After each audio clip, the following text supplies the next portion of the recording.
Third question देखिए, find the LCM and HCF of the following integers by applying the prime factorisation method. ये नीचे integer दे रखे हैं, 3 part है इस क्वेश्चन के। ये कह रहा है प्राइम फैक्टराइजेशन मेथड को यूज करके जो नीचे इंटीजर दे रखे हैं इनके आपने एलसीएम और एचसीएफ दोनों बताने हैं आपने। तो पहले तो इनके प्राइम फैक्टर बनाएंगे, उसके बाद करेंगे जो कुछ भी करना है। प्राइम फैक्टर बनाने के लिए पहले किसके बनाएंगे, 12 के। किस पर जाएगा, 2 पे, 2 6 जा एंड 2 3 जा, यानी 12 इज इक्वल टू क्या कर देंगे, 2 इंटू 2 इंटू 3। उसके बाद 15 के बनाएंगे प्राइम फैक्टर, और वो आपका क्या बनेगा, 3 इंटू 5। 15 के प्राइम फैक्टर हो गया आपके 3 इंटू 5। फिर आपका 21 है, 21 के फैक्टर बनाएंगे तो 3 7 जा, 21 इज इक्वल टू 3 इंटू 7। ये तो कर दिया हमने इनके प्राइम फैक्टर। अब निकालना क्या है, एचसीएफ और एलसीएम। पहले एचसीएफ देखिए, एचसीएफ क्या होता है, जैसे 3 डिजिट 3 नंबर अगर दे रखी, तीनों के अंदर जो फैक्टर उसको देखिए, तीनों में 3 यहाँ है, यहाँ है, यहाँ है, ये 3 जो है तीनों जगह है, तो एचसीएफ कितना हो जाएगा आपका, ये 3 हो जाएगा। उसके बाद एलसीएम निकालेंगे। एलसीएम के लिए देखिए, जो 3 तो था, जो एचसीएफ में आया था तो आएगा ऐसे कैसा ही।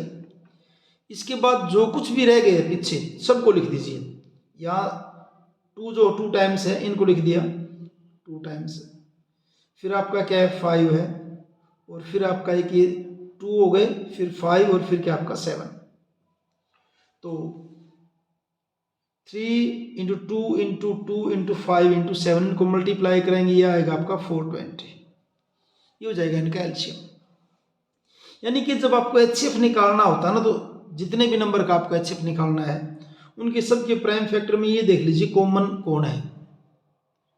और एलसीएम जब निकालेंगे तो एचसीएफ वाला जो कॉमन है वो तो यूं का यूं आ जाएगा, उसको छोड़ के जो भी बच गया सारा उन सब, जैसे यहाँ 2 जो है 2 टाइम्स बच गया, इसको लिख दिया। यहाँ 5 बचा था, इसको लिख दिया। यहाँ 7 बचा था, इसको लिख दिया। और 3 तो था ही, तो ये इसका आंसर हो जाएगा। ये हुआ इसका यहाँ पे फर्स्ट पार्ट।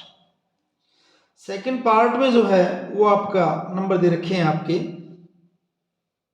17, 23 एंड 29।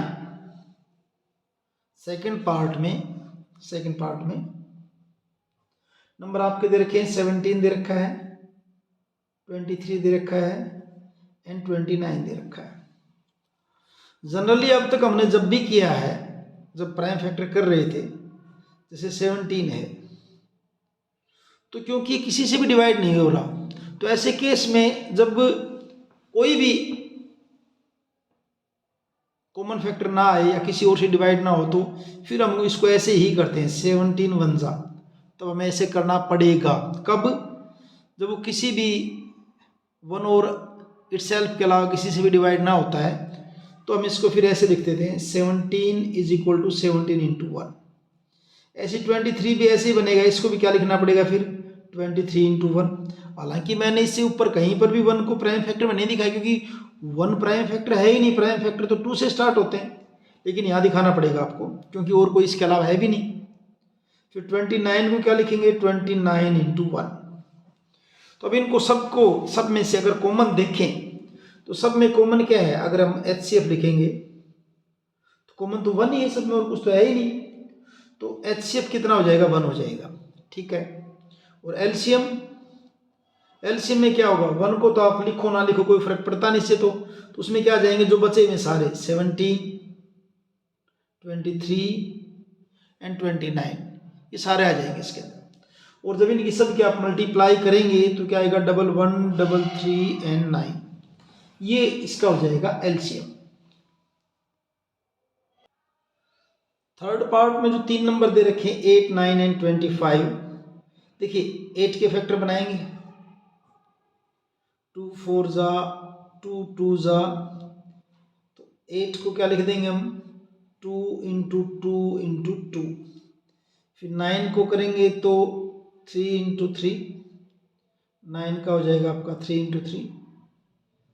फिर ऐसे ही 25 के प्राइम फैक्टर बनाएंगे तो 5 1 जा 25, 5 5 जा यानी 5 इंटू 5, या फिर वही सेकंड पार्ट कितना होगा, कुछ भी कॉमन नहीं है तीनों के अंदर, तो इसको फिर हमें क्या कर देना चाहिए, अगर कुछ भी कॉमन है तो फिर आगे एक एक और डिवाइड कर दीजिए ताकि 1 आ जाए नीचे। तो यहाँ क्या कर दूंगा मैं, इंटू वन एंड इंटू 1। तो अब इनका HCF जो हो क्या बनेगा, HCF तो 1 बनेगा इनका। और जब एलसीएम की बात करेंगे, एलसीएम वो क्या बताया था मैंने, इस HCF को छोड़ के जो बाकी बच गया है सारे, तो यहाँ क्या बचे हैं देखिए सारे, 2 है आपका 3 टाइम, 3 आपका कितनी बार है, 2 बार है ये, और 5 जो वो भी कितनी बार है, 2 बार है, 2 टाइम्स है। और उनकी सबकी मल्टीप्लाई करेंगे तो ये आपका आंसर आ जाएगा 1800। और इस ढंग से आपका ये थर्ड क्वेश्चन कंप्लीट है।